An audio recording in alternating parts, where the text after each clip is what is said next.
prima di emergency, prendere un minuto, circa a guardare il paziente nella tua interessa, rendendo le vostre osservazioni, se possibile, da un trespolo fuori strada. Bago kayo mag-pulse rate, ibig sabihin, relax. Tignan nyo muna ang pasyente kung okay ba siya, relax ba siya, or anong mood niya. No? Kung gutom ba, busog ba, nadudumi ba, iihig ba, no? Pag bagong kain, ano sa palagay ninyo ang pulse? Busog. Busog. Busog ang pulse. Okay, mamaya. Misurare la frequenza del polso, measuring the pulse frequency, contare per 30 secondi e moltiplicare per 2. Ibig sabihin, bilang ka 1 minute, pulse. Ang pulse, ito dapat, ayan. Kasi doon sa PowerPoint, may mga ano eh. Walang relo dapat, no? Ito, thumb, then, itong ano. Ayan. Then, 3 fingers.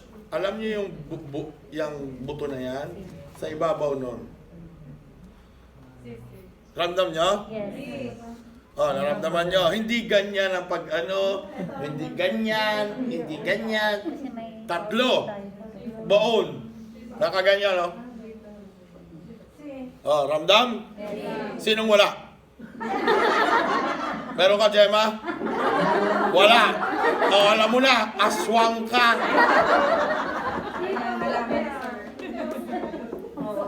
Meron? Sir, lagi ba kaliwa ba dapat talaga? Kaliwa, kanan, pwede. Paano kung putol? Ang parehong braso. Pwede sa leeg, or sa singit, or doon. Paano kung amputated? Pareho. Sa leeg. O, paano kung wala rin leeg?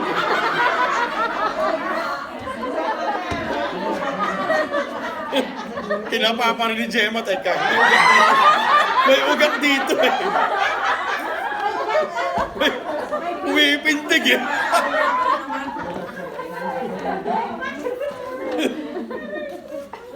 Okay. Okay, frequency, ang frekwensya sa mga adult is 60 to 100 pulse per minute. La frequenza del polso negli adulti sopra 100 battiti, ano daw yun? Above 100 beats per minute. Anong tawag? Tachycardia. Tachycardia in inglese. L'attivazione del sistema nervoso simpatico determina un aumento della frequenza del polso. Una anomala diminuzione del polso è chiamata less than what? 60. Less than 60 is bradycardia. Ano yung mga cases na pwedeng magpataas?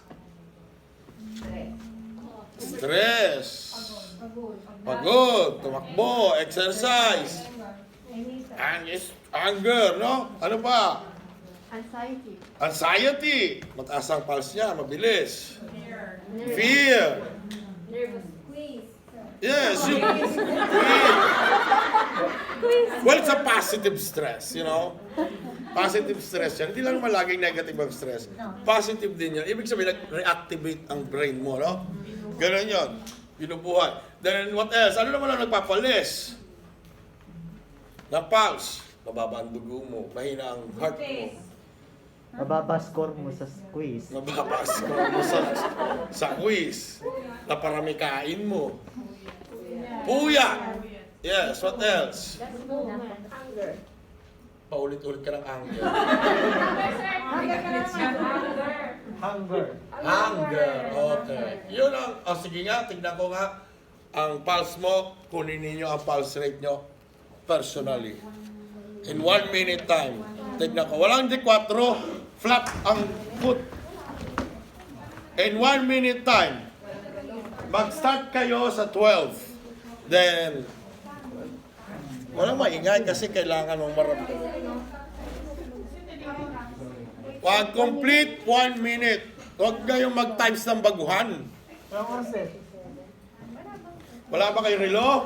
O, ayun ang orasan. Akin na nga yung orasan. Wala rin.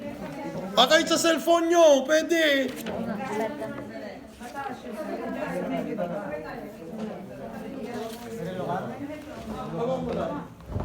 Relax lang, ibabaan yung gano'n. Hindi ganyan. Hindi dito. It's here. Ito ang thumb. Thumb.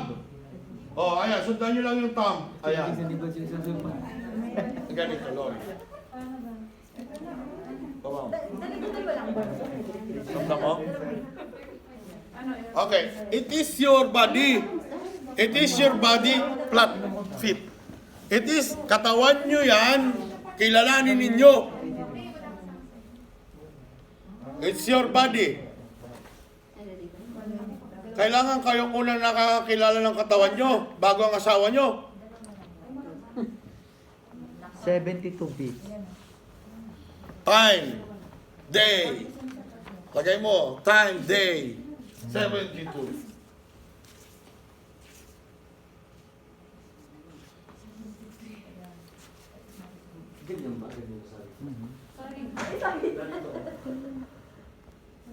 Ito. Di ganyan, ganun. Tingnan mo yan ha. Kung 22 ka rin matapos.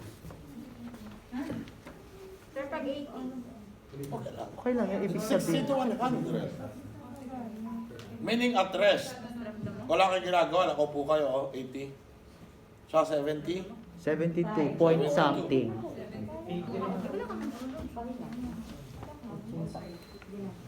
Sino si... Oh, wala na, tapos na. Okay. 28. Ilan? 98 point Are you something. sure? Mabilis. 98 at rest? Wala kang ginagawa? Bakit nasa borderline ka na? Ilang kalori? 73? O, tingnan mo. Kasi 30 times 2 niya. O, sino may regla?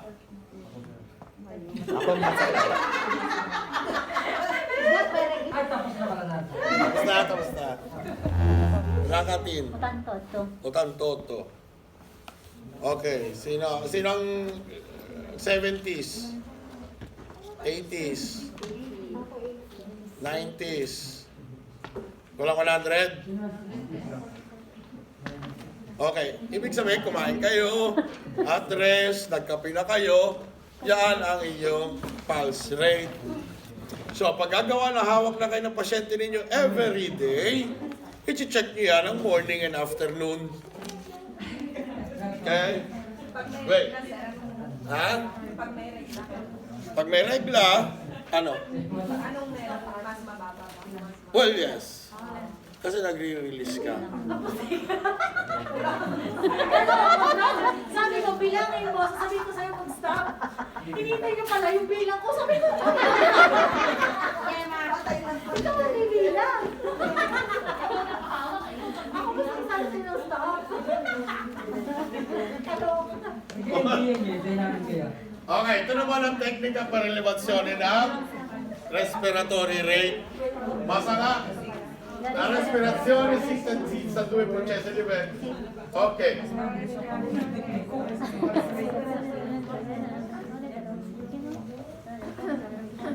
Okay, humihinga tayo. Anong hinihinga natin? Hangin. Ano ang in-exhale? Carbon. Ano sabi mo? Anong Carbon dioxide. Anong ini-inhale? Hangin. Oxygen. Exhale. Ano sa Italiano? Oxygen? Ano? O ano? Oxygen. Oxygen, no? Anong ini-exhale?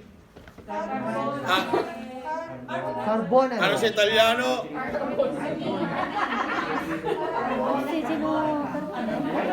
Anidride. Carbonica. Anidride carbonica, carbon dioxide. La respirazione interna permette l'utilizzo dell'ossigeno, la produzione di anidride carbonica, gas fra le cellule e sangue. Ano sa Italianong inhale? Inal.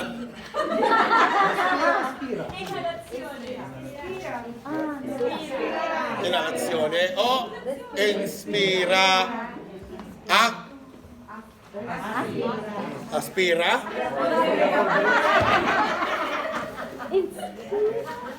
Ano ba yan? Hindi nyo talaga maiwan kung nakaradyo. Espira. Di ba pag check up kayo? Inspira. Espira. Hindi yung respira. Pag respira, hinga ka. Pag sinabi ng doktor, respira, ikaw naman, hinga.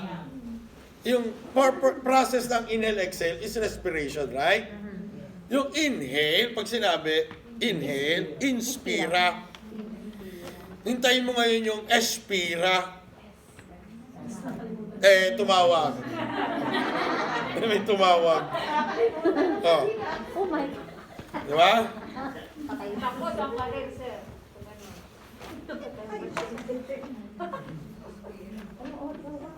Aspira daw, aspira. Okay, ano daw yung mga factors na nakaka-apekto ng paghinga? Numerosity factory, gaya ng age, pharmacy, stress, exercise, altitude. Ano yung altitude? Yung taas ng lugar, no? Mountainous area. Posizyon del corpo, posture. Pag ikaw, laging ganyan, may possibility na yung lungs mo hindi nag-inhale na kailangan ng katawan mo. So, sino lugi? O, di ikaw. The reason why, kasi yung posture mo mali. Di ba? Okay, accertamento della respirazione. Well, titignan ninyo ang frequency, rhythm, ano yung profundidad? Lalim ng hinga. And the quality of breathing. Di ba may mga breathing na, di ba? Frequency, well, nagbabago ang frequency. Ano ang normal range ng paghinga? 36. 12 to 20. Ang riposo at rest, the normal frequency range ng bata ay 30 to 60 respiration per minute. Ang matanda, 12 to 20. Ang adulto at saka ang matanda. Pag sumobra sa 20, ano tawag? Takipnea. Takipnea, pag sumobra sa 20. Ano yung mga pwedeng sitwasyon na sumobra sa 20? Pag may barasa. After crying. Ang COVID ano?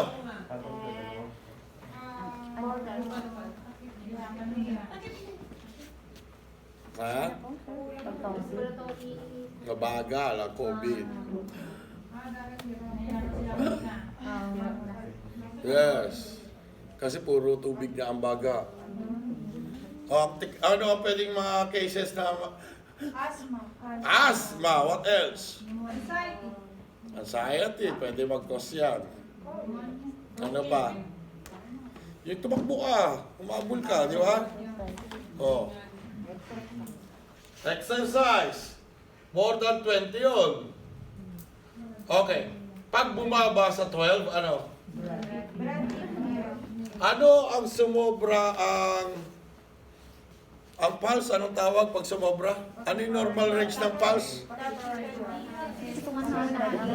Pulse. 60 to 100. More than 100, anong tawag? Takipnea. Tachycardia. Cardia. Okay.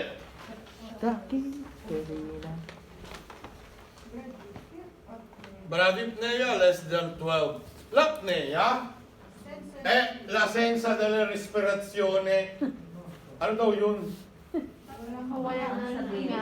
Spesso descritta come la durata temporary, in cui ci sono respiri absent o paghinga niya.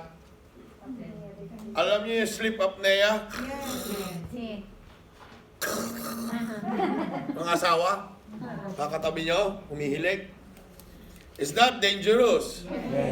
Yes! May namamatay pa doon? Yes! Di ba mayroong kailangan na yun kung mga loved ones ninyo, orasan ninyo at least 10 seconds. Ano, sukatan si... Hindi! Orasan nyo na!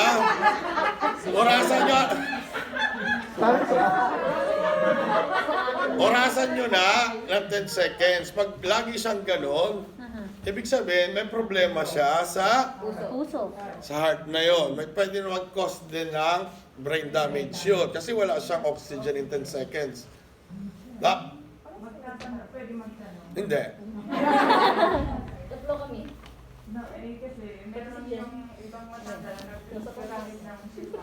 Yes. Yung oxygen, ibubuga ang oxygen habang natutulog. Yung mask na gano'n, meron pa tayo dyan, kipa. Oo. Ngayon, pero yun, kailangan ng doktor ang mag-a-advise nun. Hindi bibili lang. Tapos ilalagay. Oo, kailangan ang doktor ang magsasabi na kailangan muna nito. Kasi evaluate niya muna kung meron kang sleep apnea. Ibig sabihin na ng doktor, patutulugin ka sa clinic, itetest ka ng gabi. Patutulog ka. Then, titignan din yung anatomy. Kasi kadalasan pag natutulog, yung dila humaharang, bumababa kasi because of gravity. And at the same time, kaya humihilig kasi winter, nakasara ang bintana. Nakasara lahat ang pinto. Dalawa pa kayo doon sa isang kwartong yun. O di agawan na kayo sa oxygen. Kaya mamaya, hili ka na kayo dalawa. Ang gagawin, buksan lagi, you need oxygen. Continuous flow ng oxygen. Kahit winter yan, buksan nyo ang bintana. Ganun. Lagyan nyo lang ng flow ang oxygen. Or else, mag-shrink ang brain mo because of without oxygen. Tapos magkukumot ka pang ganun. Di ba? O kaya nangyayari, paggising, masakit ang ulo. Laging ganun. Nasarap pa naman kagabi. Ba't masakit ang ulo? Dapat masakit ang ano? Hindi. Okay lang? Okay lang tayo dyan?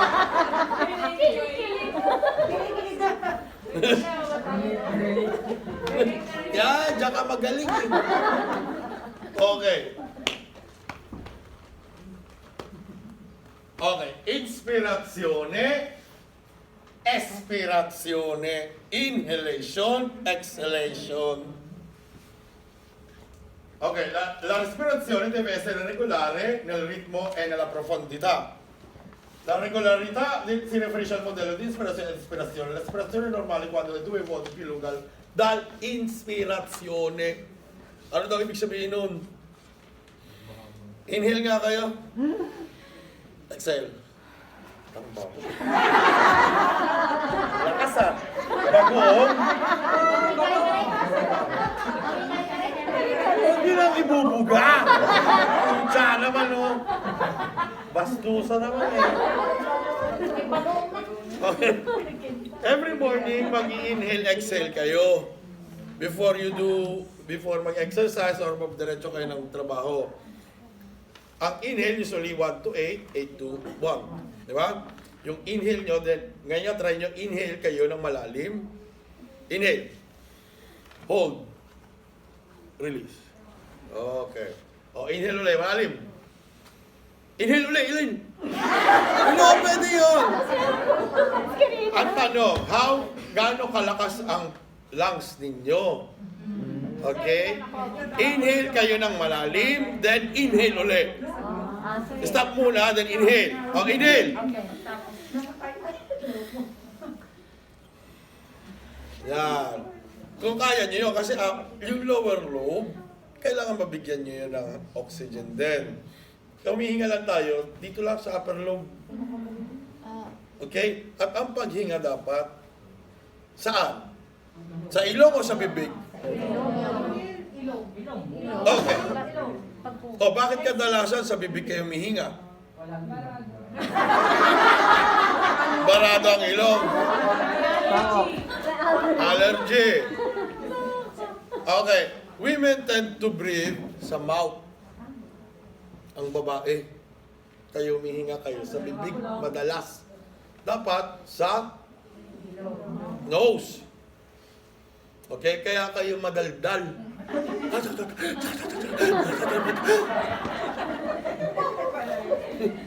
Ang pera mo, ang sahod mo.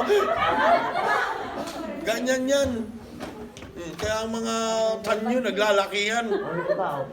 Bakit sir, pag sabi, huminga ka ng malan. Oh. Pag galit na isang tao, huminga ka ng malan. Why? Relax, sir. Relax. Mag-relax. Ganon. Eh, hindi, pag humihinga ang babae, pag sahod na niyan, akin na yung ano ba? Gano'n lang. Kasi maparola kayo. Okay. Respirazione è normale quando due volte più lunga ispirazione. La profondità è accertata osservando ovviamente la parete toracica. Ano yung toracica? Kailangan dibdib, huminga. Hindi oh. Diba? Dapat gano'n. Patingin nga ng paghinga mo. Kailangan di ka nakakubang ganyan kasi nahirapan yung lungs mo. Hindi ka maka-inhale ng maganda. Oh. La respirazione di solita è automatica. Automatic ang paghinga. Pero nakakita na kayo ng machine, respiratory machine. Dahil hindi na kaya ng pasyente huminga. Yun. Siya na ang nagbabigay ng inhale, exhale. Tranquilla e senza sforzo, anomalie qualitative sono di solito caratterizzate da problemi di sforzo o da rumore. Pag may narinig kayo, no? Yung mga asthmatic, sumisipol. La dispnea descrive una respirazione che richiede uno sforzo eccessivo. Ano yun? Yan, no? Anong kaso? Asthma. Ano pa? Tuberculosis. COVID.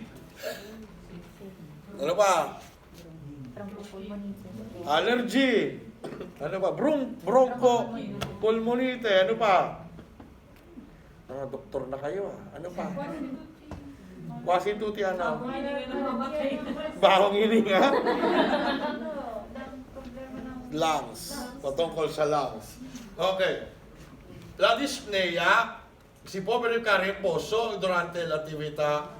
La dispnea si verifica durante l'attività, è chiamata dispnea da sforzo. Le persone sane che non sono in buone condizioni fisiche possono presentare la dispnea. Alam niyo yung nagbu-blue? Yes, nagsacyanotic. Yun, may problema yun sa oxygenization. Kasi may hindi siya mag-normal sa breathing. May ano? Pag may itim ang labi tulad ko, nagyoyosi to. Pakilamera ka? Problema mo. Pag may itim ang labi, na-conscious tuloy ako. Now! Ang pangalan mong demonyo. Sabi gano'n, pag may itim daw ang labi, may itim yung kinakain. May itim nga ba yung kinakain ko kayo? Amoy puset. Ok, metodi. Il paziente non deve accorgersi che il badante sta eseguendo. Ano ibig sabihin nun? Kasi susulat mo na yung vital signs every morning, no? Kanya sugar, body temperature, Hindi niya mahalata. breathing. Kailangan hindi mo sasabihin sa kanya na teka muna, i-breathing, basahin ko breathing mo. Kasi lalo siya ma-conscious. O kaya pipigilin niya. Eksakto niya lang doon sa 12. Ganun yun. Di ba? Kaya, paano ang method? Ano proper method para ma-read mo yung kanyang respiratory rate properly? Habang kinukunan mo ng temp, Temp. Yung habang nakalagay yung temp, Habang kinukunan mo ng pulse. o kaya Habang pulse. Ang pulse kasi ilang minute?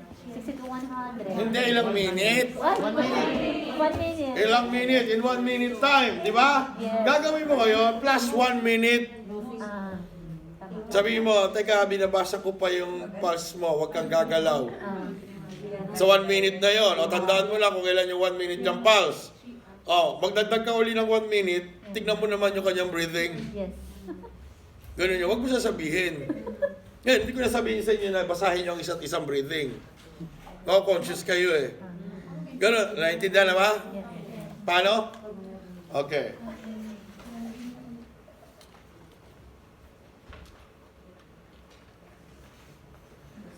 Okay, ano yun? Ayan o. Pag reading, halimbawa nakahiga, yung complete reading, rhythm, complete cycle, yung taas, up yung baba. Hindi lang yung inhale. 1, 2, no! Kala, 1, 2, okay? Ilan ang normal range in a minute? 12 to 20.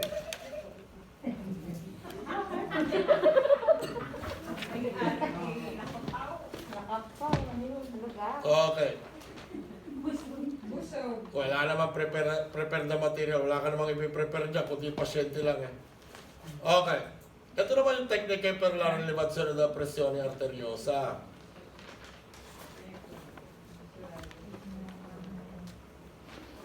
Ito na yan.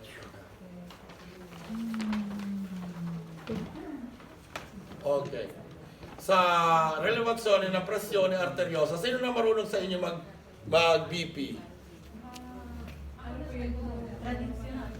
Tradisyonal. Yung manual po. Manual, sphygmo. Sino pa ang marunong na? Ikaw marunong na rin. O kayo mga marunong mamaya. Akin na yung mga table. Boys, pakilarga ang mga table. Pahaba. Boys daw. Sorry. Yung table na yung malaki, kailangan yun. Ayun pala doon. Kasi marami kayo eh. Now, before remember ragazzi ano yung priority pag mag-check kayo ng paghahawakan nyo ng pasyente harapan ninyo? Hygiene. Then safety.